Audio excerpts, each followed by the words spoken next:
Ladies and gentlemen, I would love to introduce, last but definitely not least, I would like to introduce the How to Achieve Optimal Marketing Using AI and Beyond panel. Our moderator is Megan Sullivan-Bustani, and my friends Greg and Todd are going to speak about marketing and branding, and we're looking forward to hearing from you. Take it away. Thank you, Julia, so much for such an amazing day we've been having. Thank you for the opportunity. I'm thrilled and honored to introduce Greg Licciardi. I was calling you Licciardi for Talk it to the mic. time. Thank you for clarifying that. And Todd Irwin. My background is advertising and marketing. I've worked, hi Sonia. I've worked at Wells Rich Green, BDBP, on the IBM business. I've worked, and then I went to a small boutique shop called Corey K and Partners. And at Corey K, I worked on Virgin Atlantic Airways with Richard Branson. And then I went to Gray Advertising and worked on their Ethan Allen business. So, and then I did consulting, and now I'm working for Julia at Digital Evolution, doing marketing, and I'm also working with Todd Irwin at Fazer. That I just started doing, and I'm thrilled at the opportunity. Thank you. I'm going to turn it over to Greg and Todd to talk to you a little bit about their backgrounds, and then we'll open it up. I'm going to ask some questions, and then we'll have Q&A at the end. Thank you. Thank you, Meg. It's great to be here. What a day. Julia and that team did an amazing job, and it's like amongst giants here. Okay, so it's great to be here today. My name is Greg Licciardi, along with being Vice President of Partnerships and Product at the Association of National Advertisers, the ANA. I am an adjunct professor at Fordham and Seton Hall, where I've been teaching marketing for 10 years. And a couple years ago, I came up with the idea to write my book, which I'm excited to share with you today. Great. Thanks. Hey, everybody. Nice to meet you all. Nice to see you all. Todd Irwin is my name. I am the founder and chief strategy officer at a brand strategy firm called Fazer, which is our logo over there. I've been running brand strategy firms for the past 23 years, been in the business for 3 decades, have worked with many major Fortune 500 companies, also do a lot of work with early stage companies, and working with a lot of some of the biggest VCs in the world. I would say the reason we get hired the most is to clean up their portfolio brands. So, also, I have a book coming out in September on a brand strategy methodology called Depositioning, which is how to position a brand in a market most effectively. Yeah, fantastic. Well, we look forward to that. So Greg and Todd are both mavericks and pioneers in their field, and I'm really excited to talk to them. I'm going to open it up with a question about your books, because they both, Greg just finished his book, and it's available. We thought we had a book signing here, but it just launched today on Amazon. Congratulations. And I was hoping to have books here today. So if you just go to holygrailofmarketing.com, everyone here will get half off today on my book if you'd like to purchase a book. Oh, thank you. Wonderful. I'm going to do that right after this. So I would love to know what inspired both of you to write your books. Like, was there a moment that you kind of said to yourself, I need to write a book? I would imagine that Todd, when you developed, because the depositioning, which is, specific to you, that's your competitive advantage, right?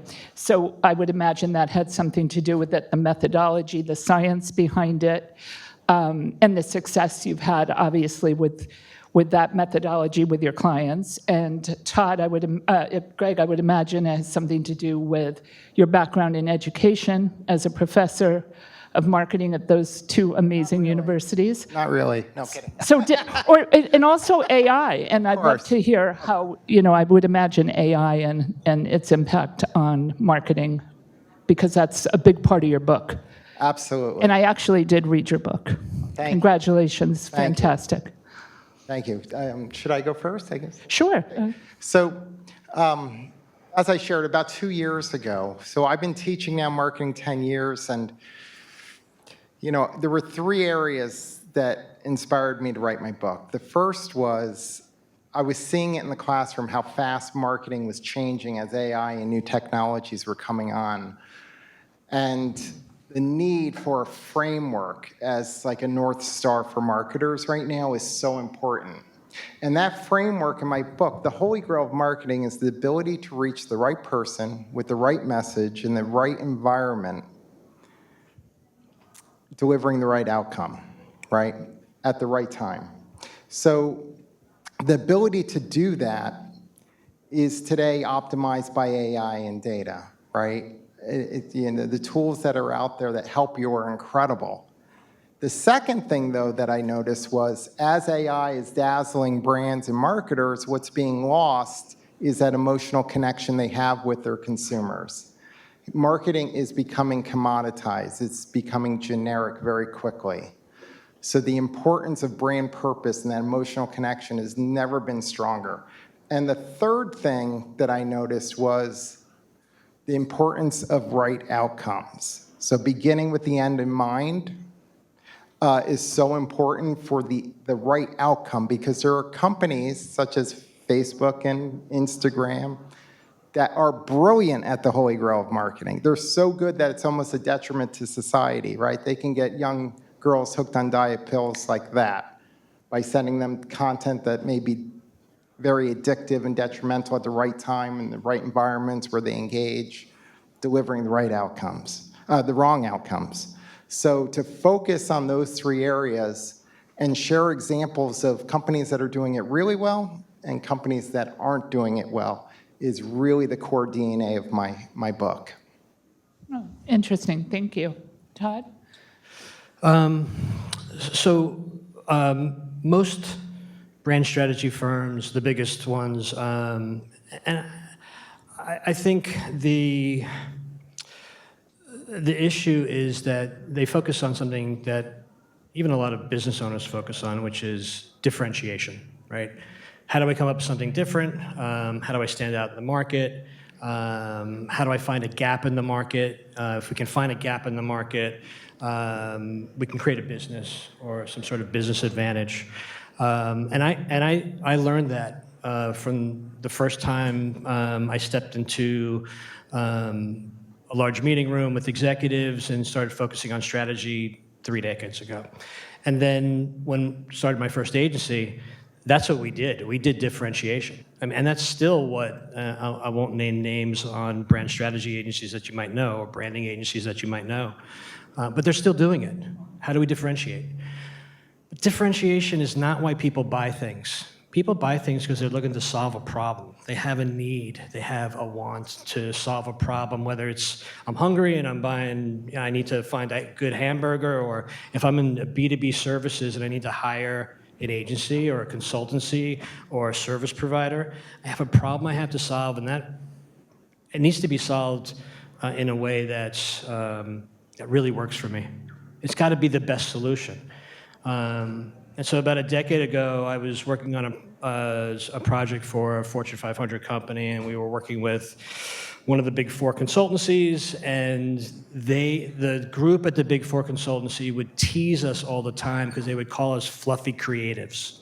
How are you going to take we spent 2 years analyzing the market, we found a way that this business is going to work, and now you're going to take our brief, which, by the way, the client spent millions on, and you're going to fluff it up, and you're going to make it differentiated. And I would debate with them. We had hardcore debates at restaurants and bars about this. And then finally I had an epiphany. I'm like, wait a second. We shouldn't be fluffing up the Big Fours. We shouldn't be. The business strategy has to stay intact when you get to brand. Brand should be about messaging to the pain point solution. So depositioning is it's another term for pain point solutioning. Essentially, what you do is you solve the customer problem better than anybody else. You build the brand around that, and it's integrated too. It's not just surface, it's everything. It's what Apple does. And by doing that, you will deposition the rest of the companies in the market, your competitors. So that's where it came from. Right, and it's very interesting, and I was so impressed because it's not about denigrating the competition. No. Which, you know, Well, you could in the old advertise days, that way, but it's Yes. more about what's the value you deliver. So, right, solving the problem. Exactly. Right. The problem. Thank you, Todd. Thank you. So I can't see where that leaves since I turned 30. Not that funny. You both emphasize the importance of knowing your consumer and what makes them click. How does this play out in the age of algorithms and AI? And how do marketers keep the human element, front and center? Yeah, so I should share first off another area that launched my book. So on Fridays, I work remote. And I'm going to answer your question. Sure. And I got hooked during the pandemic on fast food. I got hooked on Wendy's. So every Friday, I would order Wendy's. Then I got on Zoom calls. I would order in advance. I'd go pick up the Wendy's. And I started noticing on Fridays around 11 a.m., I started getting Wendy's ads sent into my social feeds. And I said, this is the Holy Grail of Marketing. And that became the title of my book. I said it to myself. It's what I've been teaching in my book, right? That ability to, optimize on timing and messaging. They were sending me special offers. They were doing it. They knew I was the right person because they knew my purchasing history, right? But to answer your question about what's being lost or what's happening as AI is coming in, is really an important question, and it's a very serious matter for marketers because AI is making marketing very easy. You can do things bottom of the funnel for conversions to hit the next quarter's numbers. But what's most important is really knowing the behaviors, the attitudes, the different attributes of who you're targeting, what makes them click. And I'm pleased to share, actually, Paulina Brown is one of my book's contributors. I do write on, she contributed to my Right Message chapter on aesthetic intelligence and really having that contextual messaging that's relevant to who you're speaking with in that given time with empathy. And that you can't always get with AI. I agree. Thank you. And I would just say that what you're talking about is the big pain point that marketing agencies are trying to solve all the time. So in a sense, your methodology is a depositioning methodology. If an agency can adopt it for them against their competitors as marketing agencies. Yeah. It really is the holy grail of what marketing agencies are trying to do. Yes, and I remember when I was reading your book about Wendy's, it really hit home because we all have a Wendy's. It was a Wendy's moment, right? Yes, thank you. Yeah. And this may be Wendy's for you, Greg. I was going to ask you both to share a case study that best expresses the meaning of your book. Okay, so my lead case study in the book where I break down the Holy Grail of Marketing, I was fortunate to meet the number 3 hire at Harry's Razors. Okay, anyone use Harry's razors, shaving, or the shaving cream is excellent, by the way. I like the shaving cream better than the razors, but Great blades. yes. Oh, okay, the blades are good too. So when Harry's launched in 2013, they went up against the Goliath, Gillette, which is owned by Procter & Gamble. They had 63% market share at the time they launched. And the two founders, one of them actually had founded Warby Parker shortly before Harry's, Andy. And What they did was brilliant. First off, they saw the white space in the marketplace. And that white space was very simple. It was consumers had a need for an affordable, stylish razor that could be sent directly to a young dad's home, right? Young dads are busy. They have babies. They're running around trying to keep their jobs, right?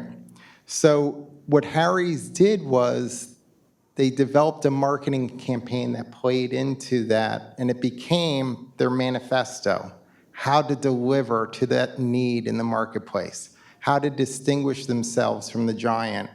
And they used their early consumers as their evangelists to go out and preach, and they even used gamification to build engagement.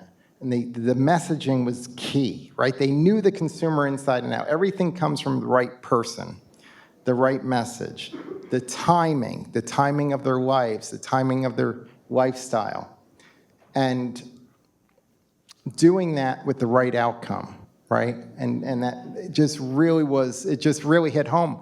And then I went on to other cases. The book is really all case studies. It's real life examples of a Holy Grail in practice.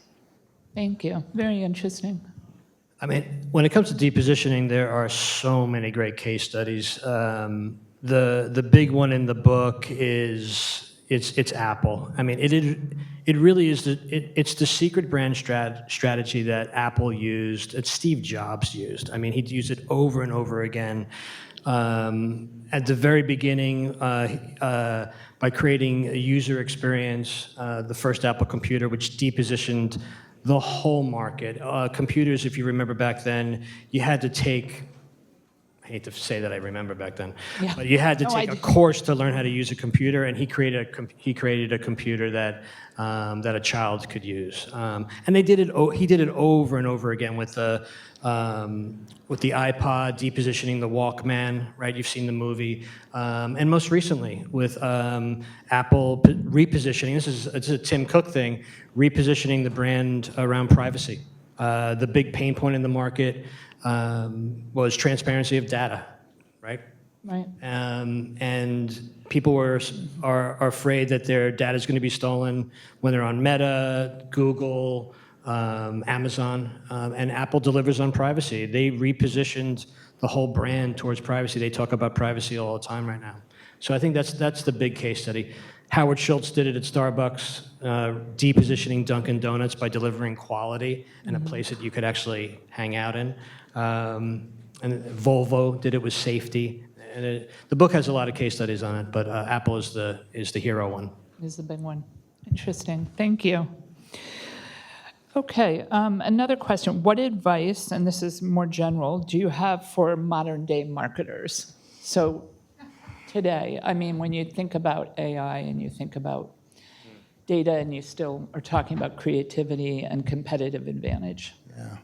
Well, another one of my amazing contributors is Vera Sue from Microsoft. She's high up in AI and data at Microsoft, and she speaks about AI enablement in organizations and how important it is today to upskill your employees, give them the resources, the training they need to embrace AI, right? But as far as the marketing and utilizing the Holy Grail of Marketing, it's really about knowing your consumer and being authentic with your messaging. And authenticity comes from knowing that consumer, what their interests are, their behavior. So think about hospitality today. Hospitality, luxury hospitality, I would say, is brilliant at this. If you go to a hotel and they know the thread count of sheets you like, the firmness of the pillow, the types of wine or champagne you like that's already in your room when you get there, right? So the user experience, the customer experience is really the outcome of success when achieving the Holy Grail of Marketing. Because it is very service-oriented. Interesting. And that's where you get the loyalty factor. That's right. Todd? AI is changing the game in our industry. completely. I mean, our ability to do research at speed now has been completely transformed in the last 12 months. We used to do research, it would take us at least 4 to 6 weeks, handmade research, people actually going in and searching. Now we're creating prompts, we're creating our own, Fazer AI, so we can type in the customer profiles, the competitor sets, our own sense of like what weaknesses and opportunities are, and get to an answer like that. It's so fast. It's incredibly fast. And so, we've always touted the fact that we can do sprints. We work for a lot of startups where they need to move fast because it's so competitive, right? So we got to get there fast. We've always had to do that. Now, it's not 100x, it's 1,000x, it's 20,000x, it's 100. It's ridiculous how quick it is. Right. And quality. If you can write. We're hiring now people who they need to know AI. They have to. Otherwise, we're not going to hire them because it's become the game, without a doubt, when it comes to research. So. Right. Thank you. Great answers. And you're right. It's just moving so fast. And I feel like just in the last 3 to 6 months, if you're not on AI, using AI and learning about AI every single day, you're behind. Yeah. So thank you. That was such an interesting conversation. I'm so appreciative and honored to have moderated. We have time for, I think, 1 or 2 questions. If somebody has a question. Does anyone have a question? Yes. I have a question. Sure. Todd, I know you mentioned that y'all are not hiring if somebody doesn't know AI. There's so many AI tools out there. Is there, like, say, ChatGPT, Jasper, DALL-E, Midjourney? Are there any specifics that stand out over others? Any specific tools that are like required more, make a person more hireable, marketable? Yeah, I think the quick answer is chat and Gemini. When we sort of delved into it as an agency, chat felt to us to be the smartest, so we dove into chat, and we're building our models on chat. We're really intrigued with Gemini because it's attached to Google, and information lives in Google search, although chat also takes from Google search as well. I wish I could remember what my design director uses besides Canva, and there's another one with a name that I always forget. But on the design side too, like, we're moving super quick with visual concepts, where we take brand positioning strategies and visualize them really, really fast. Like, we just did a quick project for a global, it's a digital platform, let me just say that, in the food space. And we need to move quickly to concept on iconography. And we got there instantly in chat and Canva. So there's so many tools out there. It's amazing. Yeah. Thank you. That was a great question. Anyone else? Okay. There's one over there.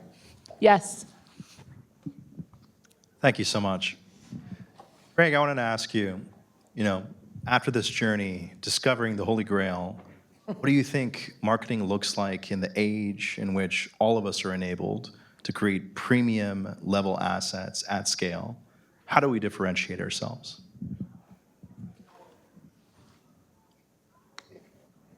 It's up to the individual brands, because differentiation is an individual. Like, what are your key attributes? What are you delivering? What is the value you're bringing to the consumer? So, and doing that in meaningful ways. So I think in the future, although right now we're in this ecosystem that's changing so quickly, and there's a lot of things that are happening in programmatic and automation that there's some challenges with. I think the Holy Grail, my goal is that marketers will learn that it's not always the best way to take the easy way out and just rely on AI. but really to look at every component. It's a holistic approach. You could hire the best agency with the best talent, creatives, give you the most incredible creative, but if you're not reaching the consumer at the right time, in the right environments, in programmatic today, I think they say 30% of the ads aren't even seen by humans, okay? It's detrimental. Another aspect, and I just want to throw this out there, is marketing is becoming more performance-based, right? And that's a good thing and a bad thing. It's a good thing because the investments in marketing are increasing. The average tenure of a CMO, a Chief Marketing Officer today, is 3.5 years. And they say that's going to go down to probably 2.5 years in the next 2 years. Because CMOs today are accountable. If a company doesn't hit the next quarter's budget, it's not just the CRO, the Chief Revenue Officer, whose neck is on the line, it's the Chief Marketing Officer, right? And I have a whole chapter actually on how marketing and sales teams are increasingly working together and integrating, and how important that is going to be in the future. Thank you. Yes. Should I ask a question? Okay, so I had a quick question. I was at a dinner a couple of weeks ago, and they were talking about tariffs, and if the cost of goods to make software and technology and toys and games, if that goes up, then the digital advertising budget will go down. Do you have any thoughts on how your industry might be shaped just by other? I'm sorry, I can't hear you. The what? Can you hear me now? Yes. That's yes, better, yeah. Oh, sorry. Should I re-ask the question? Yes, please. So with tariffs pending, Yeah. games, consumer goods, and anything that's kind of consumer-facing might go up in price. Right. So a lot of the companies themselves might be shrinking their marketing and advertising budget. So how, I guess, do you have thoughts on that? And then if you do think that budgets are going to get shrunk, do you have any strategies you would recommend? Let me take that one. Yeah. Yeah, I'll take that one. Shrinking budgets are happening now. Agencies are freaking out. Bottom line, everybody's holding back on expenditures. Marketing gets cut first because boards see marketing as a cost as opposed to an investment. Just having been doing this for 3 decades, been here before, whether it was 2008 and 9, 10, 2001, 2002. I mean, no offense to any CFOs here, but they come in and like, we're going to chop. They chart marketing first. Then what happens is sales really go away, and then the CEO comes back in and says, we have to invest in sales and marketing, so they push money back in because they freak out that they're going to get fired. So it's a seesaw, but right now we're back in a situation where everybody's holding back on their budgets in a big way. Whether that changes or not, how quickly, don't know. But yeah, it's happening big time. Yeah, and it's not just our experience at Fazer. I just been living in New York City and running agencies for the last 23 years and know all the agencies and have some intel on it. It's all the agencies right now are experiencing it, without a doubt. It's happening. What do you do? Yeah. What's that? What do you do? As an agency, you cut your marketing. No. Think out of the box. Actually, I mean, what we do is we're actually doing the opposite. Honestly, we're leaning into it. We're seeing it as an opportunity because listen, I think it's very it's a Warren Buffett philosophy. When the market goes down, you buy, right? So in a sense, for us, the way we see that is the market goes down, it's an opportunity because everybody's cutting for us to invest so we can steal market share. It's a great opportunity to steal market share as an agency. Go one more question. So, considering cookies going away and data and everything else, and the marketing budgets being cut because they're moving to influencers and they're coming out with instant results on certain brands, where do you see it at a time where the consumer is going to eventually say, here's what I like to be served, here's how you're going to pay me for sending me Coke instead of Pepsi ads? Or, at some point on the data side, there's a disconnect between the CMO and the CDO and a lot of these companies, and they're creating programs without the data side. And especially in sports, we do a lot with NASCAR, a lot of things on the sports and the data side. And it's amazing how they all have data offices and they have no idea, what they're spending on tickets because they're using Ticketmaster or merchandise or anything else. So where do you see that down the road? As an agency, you want to be able to see what those needs for the companies are, but things are changing so fast. I can start. This is a really hot topic because as cookies go away and first-party data is more challenging to gather, I write about this in the book. And what's happening is you have to be innovative. You have to go to alternative data and sources. So one of the companies that I researched early on when I was looking at companies that are doing the Holy Grail of Marketing well was the weather company. The weather company provides weather data to brands to help them reach their targeted audiences at the right time related to weather with empathy. And actually, Randy Stipes, who's the CMO of Weather Company, she's a contributor of my book as well. She said that weather was the original influencer. And when you put your makeup on and what you're, depending on the weather, and the ability, that type of data, right? And the empathy is the key word here. To get that data is a lever that goes beyond first-party data. And companies are increasingly using this. Another area that is very powerful are brands are doing more collaborations. They're collaborating because there may be one brand that is already entrenched in the audience you're wanting to reach that you can piggyback on and leverage and get that airlift from. And that also becomes a very effective way. So it's all about, brands are gonna have to be more innovative on how they reach their audiences. Completely agree. And you and I were talking about this earlier. There are technologies now that are specifically focused on getting to the right place at the right time in better ways. You probably, some of you probably know companies like ZoomInfo that sell databases and they sell intent data. And I think they have been for years now. That's changed in the last 12 months. There are new companies that are showing up that are doing social listening to get to that delivery of the right message at the right time in ways that are even more compelling than they did 12 months ago. So that's accelerating really, really fast. I think Greg's book is the key here. I mean, it really is. I mean, marketing is all about being top of mind all the time. So when the customer goes into buy mode, you're there, right? Right? Bottom line. Yeah. That's it.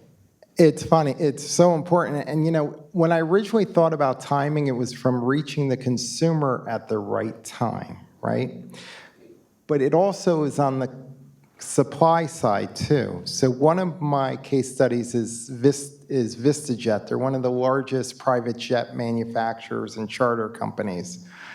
And so if their customer wants to go from London to Dubai or New York to Dubai, they have to have a jet available, right? They could be the best private jet company, but the timing of the message, so they actually do ads in FBOs, fixed-based operators. They're the private jet terminals for the private jets. And what VistaJet does, they have ads that are in those terminals, because if you're in an FBO, if you're in a terminal and you're waiting for your jet, something's wrong with your jet. Usually when you go to those terminals, there's no one in them. Because private jet travel is you walk right on the tarmac, get on your jet that's there, you get out of your car. And there's something going on, right? So they have messaging, wouldn't you like to travel on VistaJet and get seamlessly to your destination? So that's one thing. And I think that there's a lot of technology. So another one of my contributors is here in the audience. Philip Lomax, who's with Media Science. Media Science is a leading media research firm that uses neuroscience to measure engagement with ads, consumers' engagement with advertising. And they've worked political campaigns, they provide research for, because if you can uncover the neuroscience of engagement, what clicks with consumers, and that plays with the right message at the right time, you get a leg up on the competition. And that's, again, going back to being innovative. Thank you. I think we're a little short on time, so thank you so much. Thank you, Todd. Thank you, Greg. That was fantastic. Thank you.